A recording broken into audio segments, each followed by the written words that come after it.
Scott, we're down at your gym in Bury, where I'm just sort of coming in and have a little chat with you because I met you at Frampton vs Warrington, and I presume that was a fight that you were really interested in watching, and I've got your eye on perhaps the winner of that fight. Yeah, I mean, good to see you down there, and like I say, I was at the Warrington Frampton fight, keeping an eye on it, and obviously I'd love to fight Warrington. Obviously I think he's got the mandatory that he's got to deal with Galad, I think, or a unification or whatever, but no, obviously it was at Manchester Arena, so it's only down the road, so I thought go and watch it, and it was a good fight as well. It was a great fight. Reminded me a little bit of your fight with Valdez, a right little tear up. Yeah, it was a good tear up. They both give it their all, and obviously Warrington come out on top, deserved it, and like I say, it was a cracking fight. Yeah, well, I mean, things have been all changed for you over the last few years.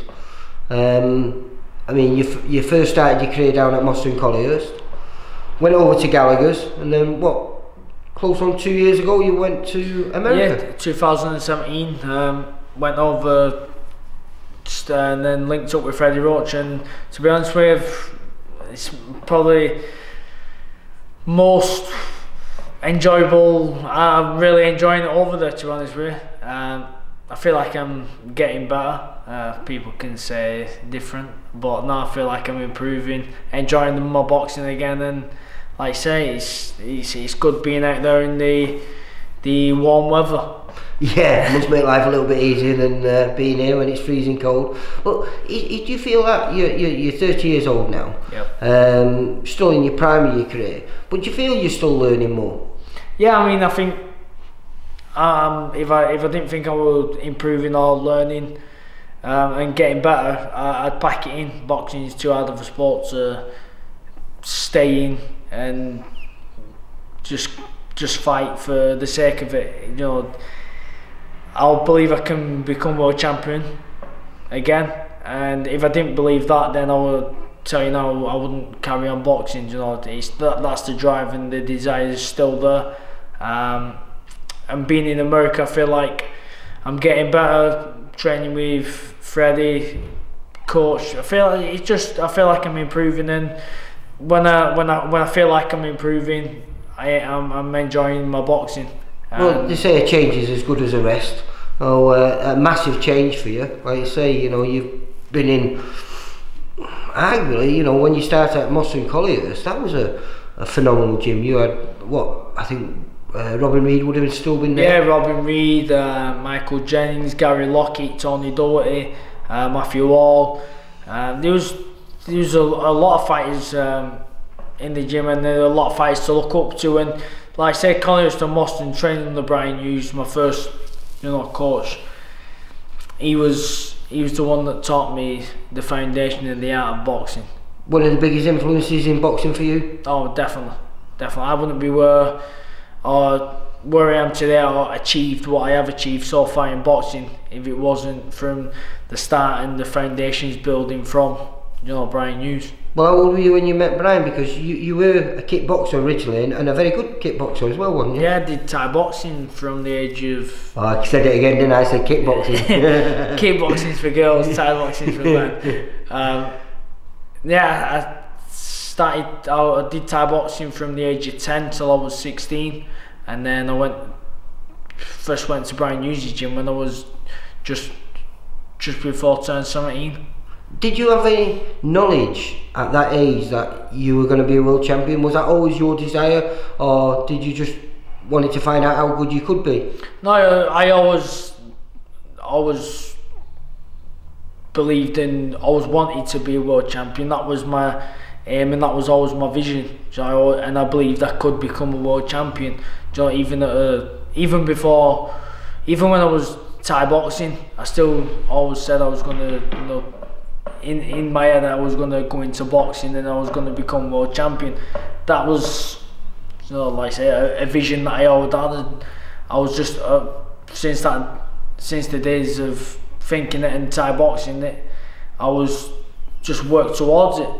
It's weird though, because I was checking your record out, and I remember seeing you on.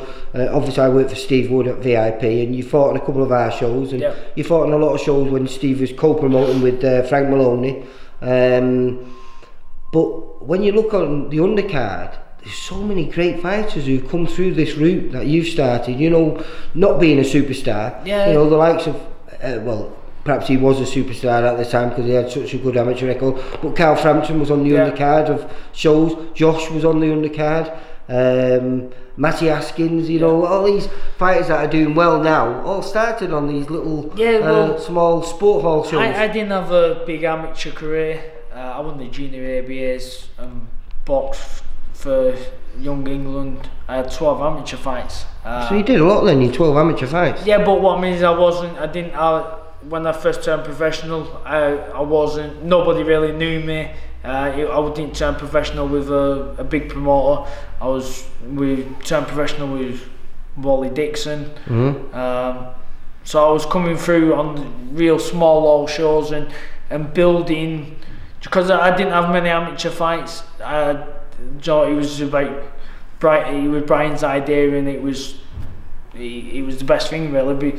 Coming through on the small shows under the radar, we could pick the fights, gain that experience that I needed, and it was then I think a 12th fight. I think I fought on Frank Maloney show or a Barry Earn show. I think it was in Liverpool, and that was a televised one on Sky. And that was when I then started to break into, you know, getting. I think I did a deal with where I was co-promoted then. Would that be when Ricky Hart was running Sky then? You know? No. That was I had a few fights on a Barry Earn show, on some Barry Earn shows.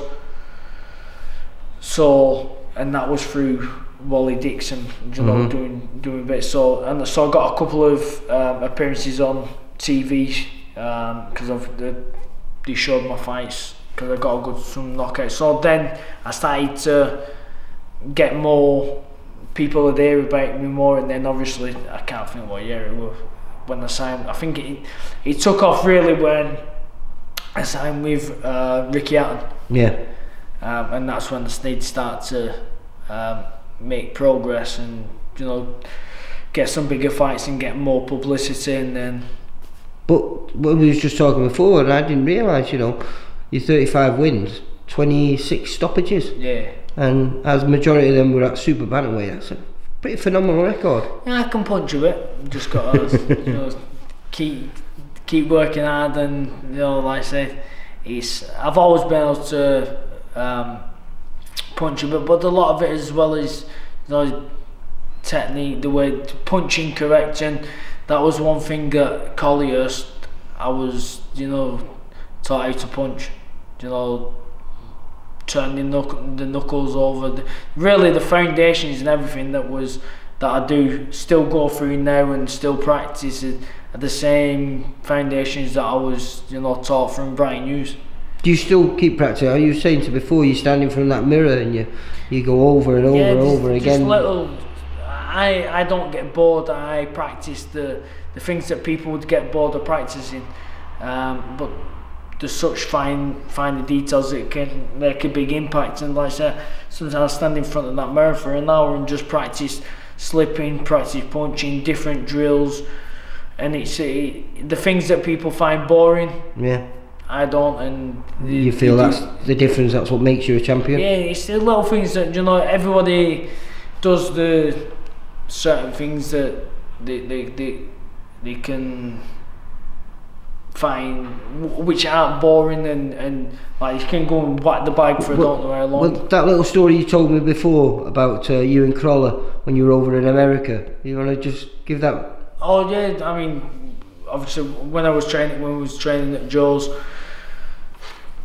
every year us, like a few of the lads would go over and we'd do some training out there, do some sparring and stuff, and I remember me and crawler, we run up Griffiths Park, and it's a bit of a grueling run, and halfway up you're thinking, we're in LA, we should be on the beach. Anyway, we got to the top, and it was a proper grueling run, and we was both racing each other to get there. We ended up finishing at the top at the same time, so it was a draw. And I said, the view from up there is, you're not going to get a better view, to be honest. When you're running up and somewhere and it's torturous, when you get to the top, the view's worthwhile. And I remember saying, I said, this is why we'll both become world champion, you know, because obviously the work that we put in, the way we trained, you know, and it was just one of them. It was a grueling run, and I said, this is why the desire and everything will become world champion. And it was, you know, we both, that was, it might have been 2 years before I won my world title, and obviously then he won his.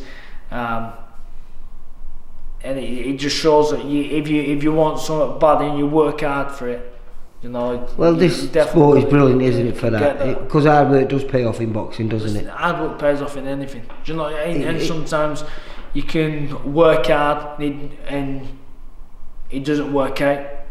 You just keep working hard, and eventually, you'll get there. This changeover in America now, you've got a ranking both at super featherweight and featherweight now. Yeah.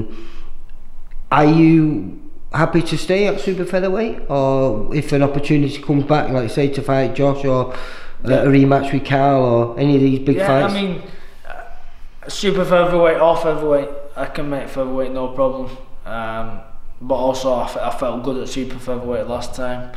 Whichever's the biggest fight can be made, you know, that's what I want. When Carl Frampton started down at VIP's gym, I was chatting to him, and he was a guy who was talking about becoming a 3-weight world champion. Yeah. He was hoping to, you know, beat Josh and then move on up to super featherweight. Would that something that would suit you, maybe winning at super featherweight and then moving back down to featherweight? It's like I say, it's wherever, you know. Obviously being the 3-weight world champion, it's something I would aspire to be. Well, you become a legend then, don't you? You know what I mean? And winning the world title, becoming world champion at 1 weight is, you know, is a big achievement. Yeah, massive achievement itself. So it's, you know, being a 3-weight world champion, you know, it all depends on how things fall, and you know, it's like I say, you got to be in the right place at the right time. But you feel like it's achievable for you though, don't you? That's why 100%. I feel like it's achievable. You work hard and you want it, then you'll find a way to do it. I think my best weight would be featherweight still at this moment, but whichever opportunity comes up at either super feather or featherweight, that's, you know, I want to take the option to wherever can get a world title fight. So now you're just ticking over here, you had some family time. What was it, October was it when you last fought? Yeah, October the 20th. That was just before your birthday, was it? Just after. Just after your birthday? Yeah, just after. So in Boston. So what happens next? A few more weeks and then you're back over in America? Or? Yeah, probably 2 more weeks, maybe 3 most, and then I'll head back out to America. Once I know when I'm going to be fighting, get everything set in stone, and then I'll head back out to America and start putting. How'd you find it then? Miles better. Yeah. When I say miles better, walking out the front door in the morning in the sun makes a hell of a difference. No, I'm enjoying it. The sparring, the work I do with Freddie, I feel like I'm improving. What do you feel you can work on in your game? What things that you can do different to make you become a 2-weight world champion? The main thing is I need to get my jab going, get a better rhythm, get a better rhythm with it, get using it more. Do you think you've relied on power sometimes too much? No, not necessarily power, because I don't. You try and look for it, and you try and rely on it. it doesn't come. I punch hard enough, you know. I don't need to try and, you know, rely on it or force it. So it's mainly just the jab. I've not. Are you doing things that perhaps you forgot that you could do when you're going back over there? No, is it? Yeah, I was reminded of certain, you know, when I went over there and I started, we were going back to basics and certain things that that I'd forgot about, and it was. Because it's easy done in boxing, isn't it? 100%. You forget about what got you to that level, and you start doing the fancy stuff. But when you strip it all back down, this is what got you there.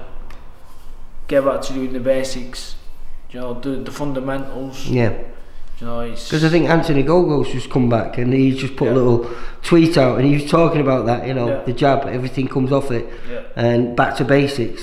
And it's like I say, it's amazing how you can forget such an important thing. Yeah, the jab's the key, and that's one thing that probably a few people say, but the one thing about me, I don't lie to myself. You know, when I watch myself back and I watch tapes, and I know what I need to work on, and the jab is something definitely that I'm gonna get back to, you know, using and be more effective with. Like I say, you know, the door's shut on a couple of those big fights. You know, Carl's, I presume, going to have to rebuild himself, Carl Frampton. And then obviously Josh looks like we're not sure what he's going to do, but there is talk of the Oscar Valdez fight, which I presume is the only other guy to beat you, so you'd be looking to get a rematch with him at some point. Like you say, do you think there's going to be an opportunity at super featherweight maybe to get a world title? And then I think the way the picture lies at the minute, probably I think super featherweight would be will come up first. You know, an option to get a world title shot first, because I think at featherweight the everyone's tied up at the minute. But like I say, I just want the big fights.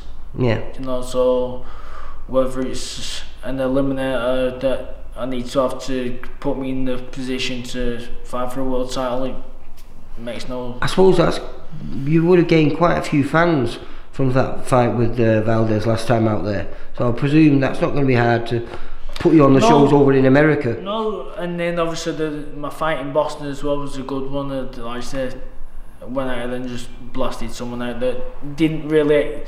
No one was expecting me to. I was expected to win, but not take him out in two. Yeah, I wasn't expected to take him out as quick as I did.